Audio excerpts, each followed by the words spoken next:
Hi guys, today I have a very special guest with me. This is Mr. N.R. Narayana Murthy, who is the founder of a great company, Infosys, with over 200,000 employees, one of the largest programming companies, software companies in the world. When you take the number of the programmers, they have over almost $12 billion in revenue, and at some point it had a capitalization of $50 billion, if I am right. Yeah. Just an amazing company, and Mr. Murthy founded this company with only $200 with 7 co-founders, and he was chosen one of 12 greatest entrepreneurs of our time by Fortune magazine, and 2003 he became the World Entrepreneur of the Year, meaning generally the best entrepreneur on the planet in that year. Please welcome with me Mr. Murthy. It's so nice to have you here today. Well, it's an absolute pleasure, Rafael. It's always a pleasure to talk to you because I keep learning a lot. This is a great compliment. Actually, you provided so much wisdom for this project, and one of the let's say most striking quotes by you is, "You can't share wealth by sharing poverty." What do you actually mean with that? Well, when I was growing up in India, we are all under the influence of Jawaharlal Nehru, our first Prime Minister. And Nehru was influenced by Harold Lasky in London. And he believed in socialism. But socialism, by and large, at that point in time, meant sharing poverty, sharing whatever little you have. While sharing is a good thing, but our attempt will have to be to increase the size of the pie, to make sure that everybody has more and more material wealth, to make sure that everybody is happier, to make sure that everybody has a decent job, and to make sure that the poorest of the poor have enough to obtain good education, good nutrition, good health care, and good shelter.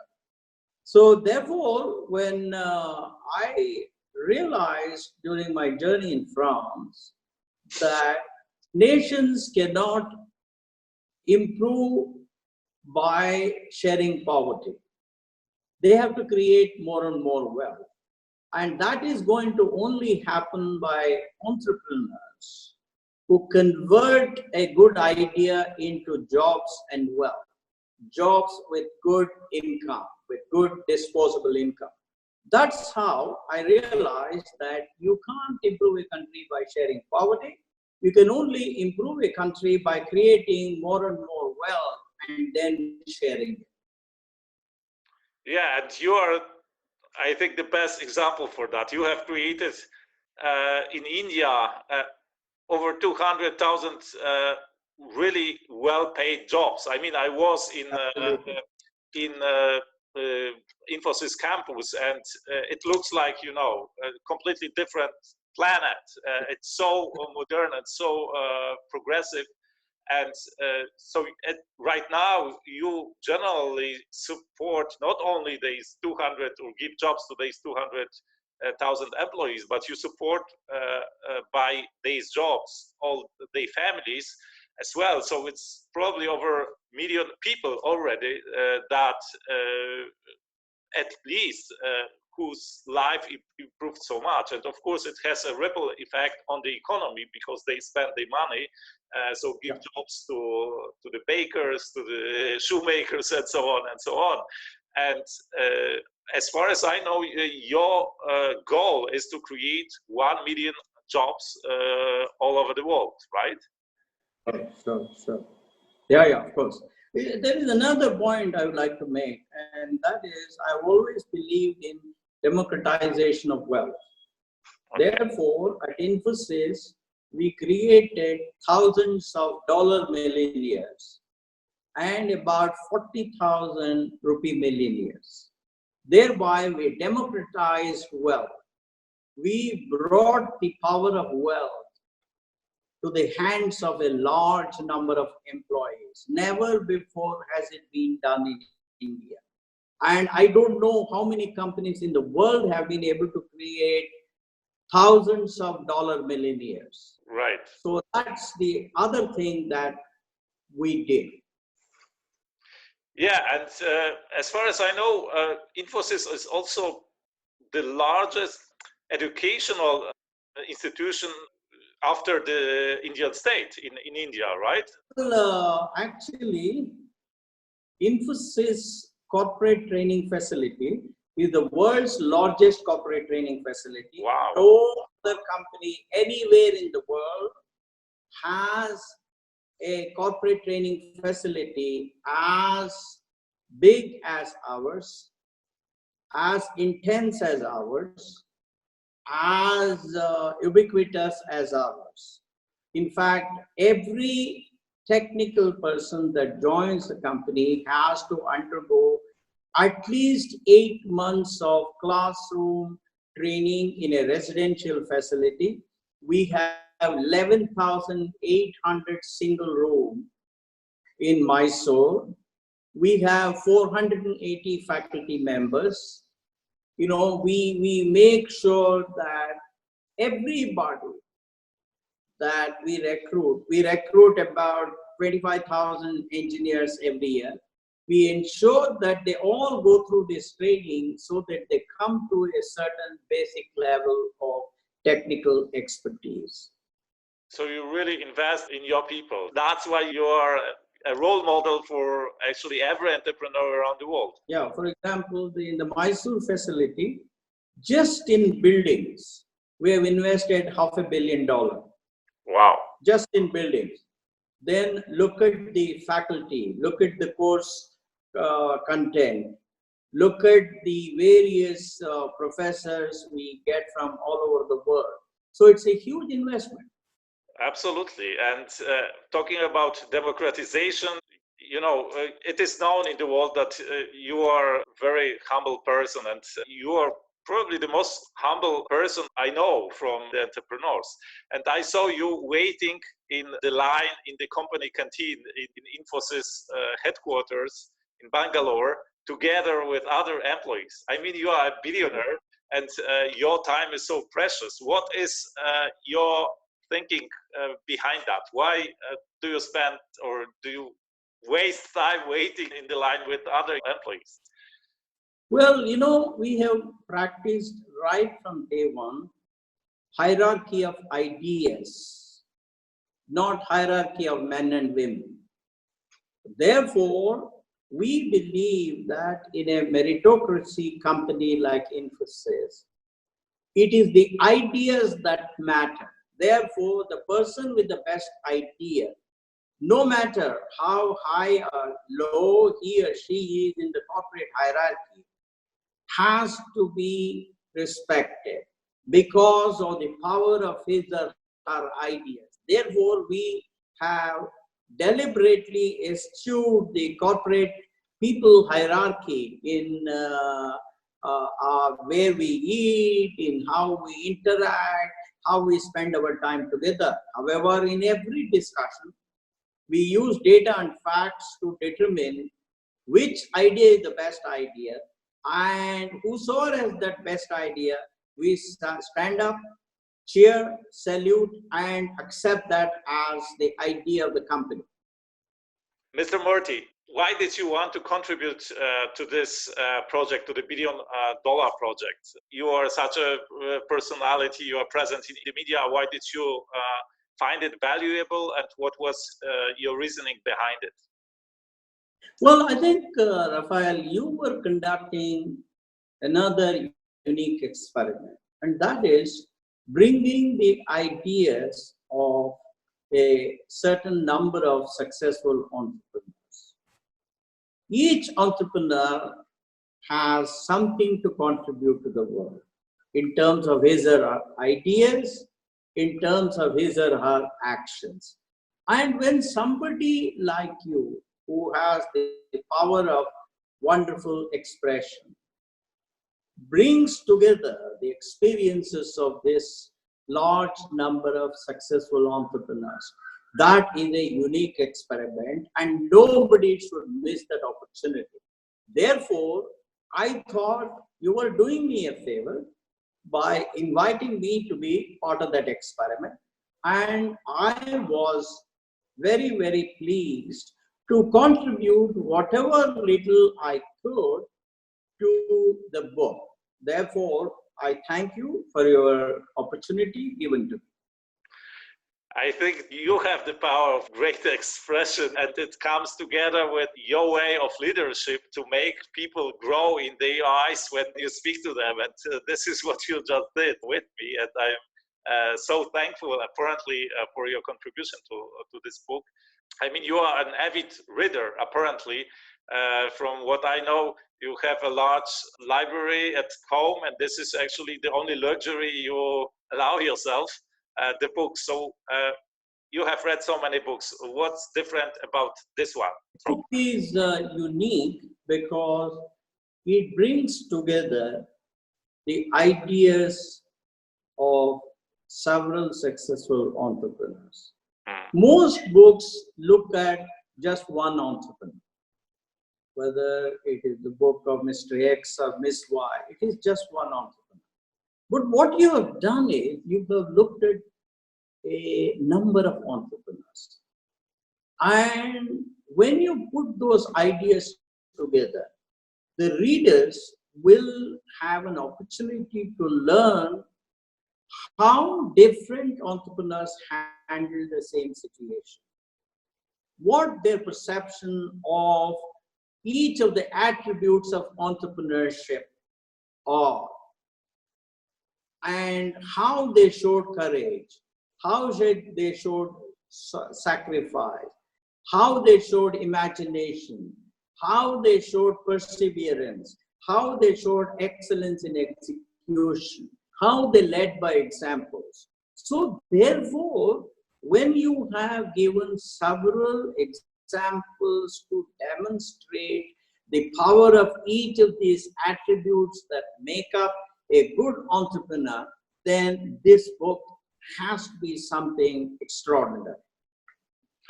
Do you have a favorite story in the book, or maybe can you tell a story from your life that you think, in short words, could help our viewers, my readership, to learn from you?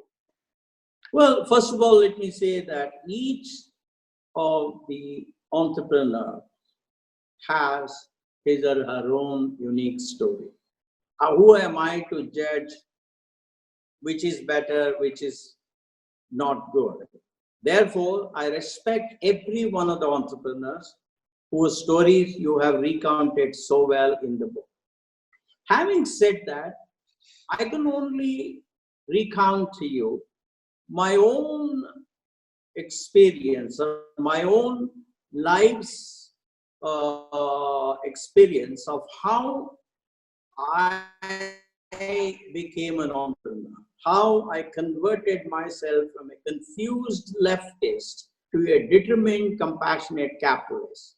I was, after working in France, I decided to hitchhike my way back to India. I spent about a year on the road, spending about $250. And I was at a place called Niš, which is a border town between what was then Yugoslavia and now Serbia and Bulgaria.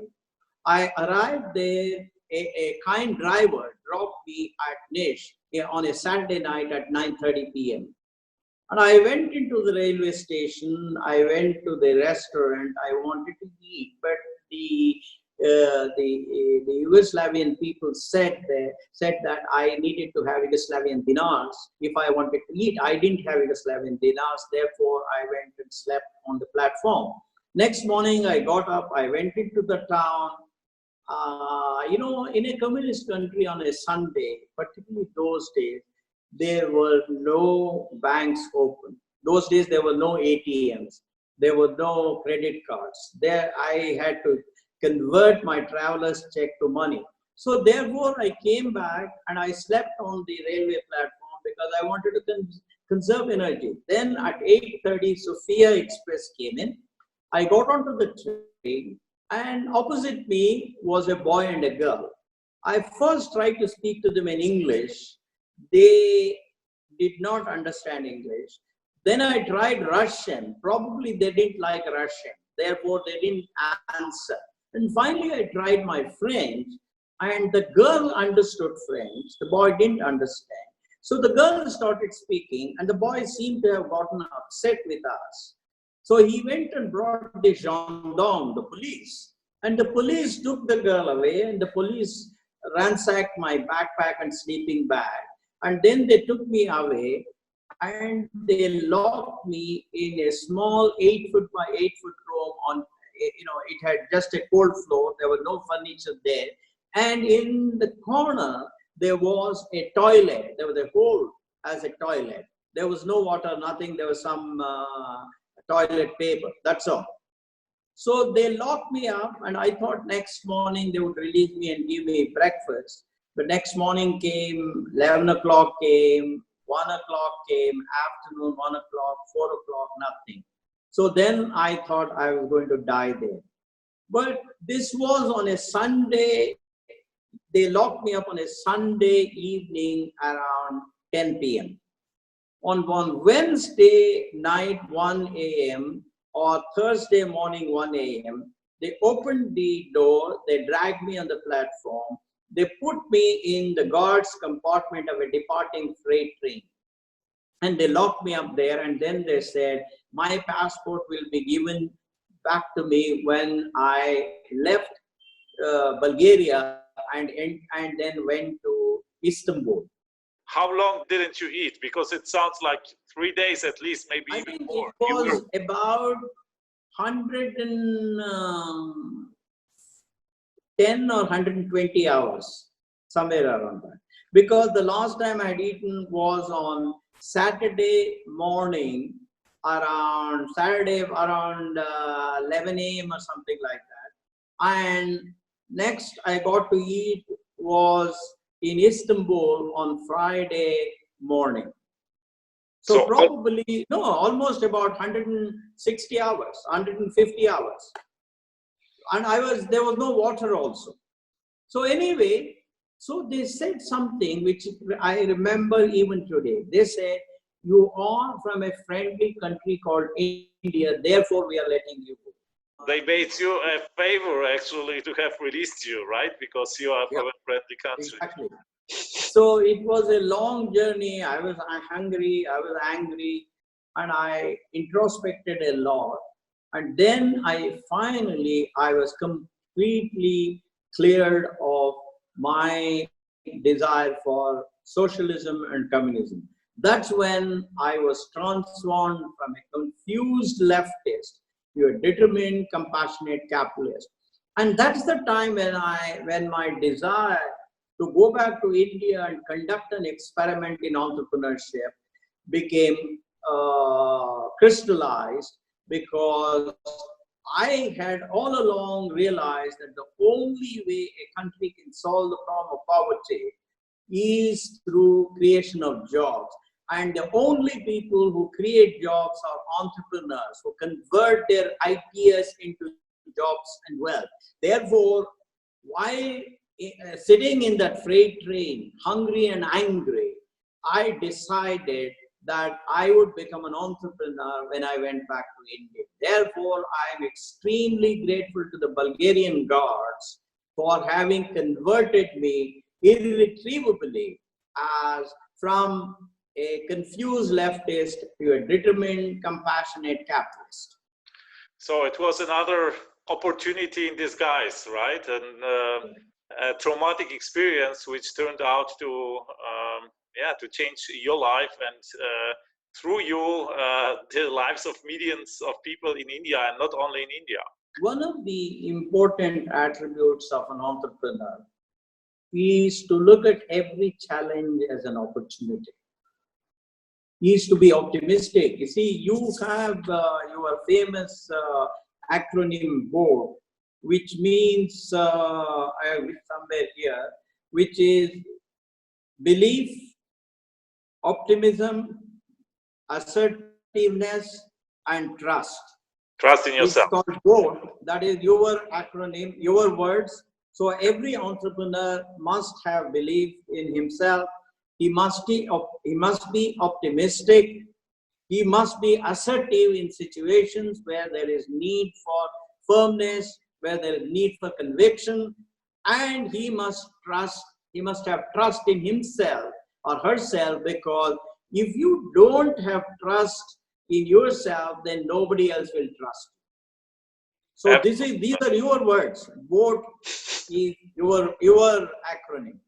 Right, absolutely. So this both, so belief, optimism, assertiveness, and trust in yourself. This is apparently one of the takeaways from the book. What would you say are maybe the other 2 or 3 takeaways that you would like entrepreneurs to learn from your story when they read the book? Not just my story.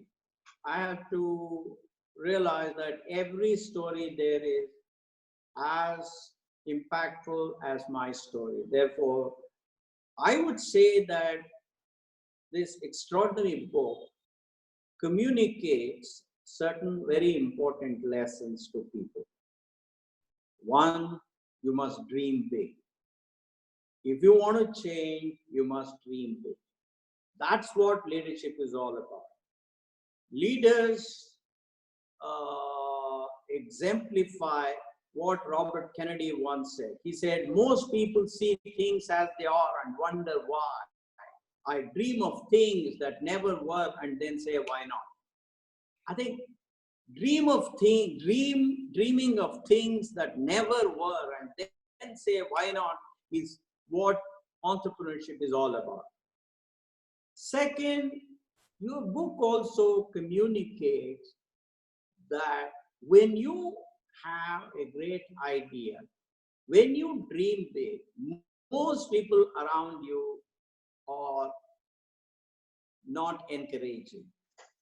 That's when you need courage, conviction, and persistence. That's the other thing that is very, very important, because courage to walk the untrodden path is what entrepreneurship is all about. Because as Eleanor Roosevelt once said, don't walk the path that others have tread on. Walk on a path, walk in a direction where there is no path and create a new path. That's what entrepreneurs do. Right. The third thing your book communicates is the most important instrument for a leader is leadership by example.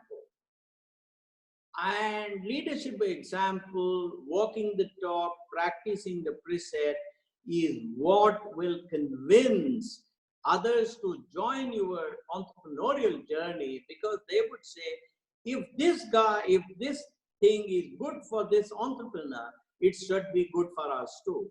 Therefore, that's the other thing. And I would finally say that an important message that comes through in the book is that for a person to be a successful entrepreneur, successful leader, you need to be competent, you need to have intellect, but at the same time, you must have an enduring value system.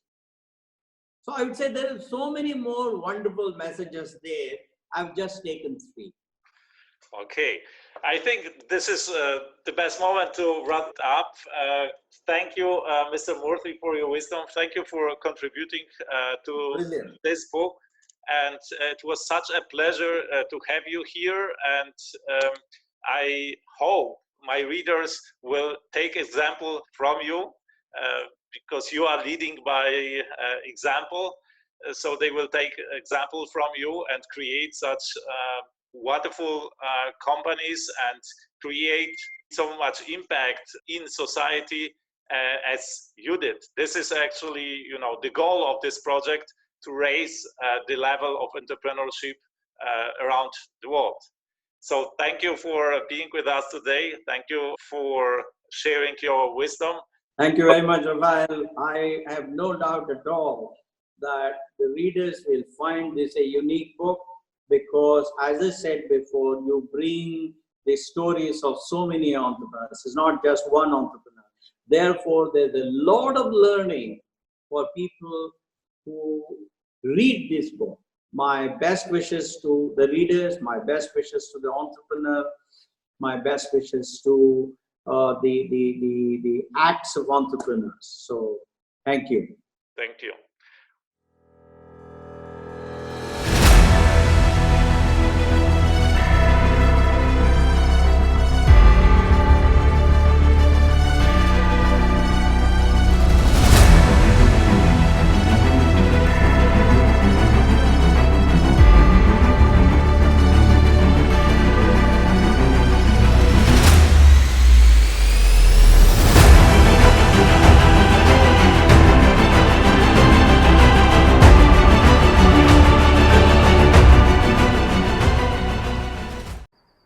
To get this unique book, The $1 Billion Secret, go to my website, thebilliondollarsecret.com.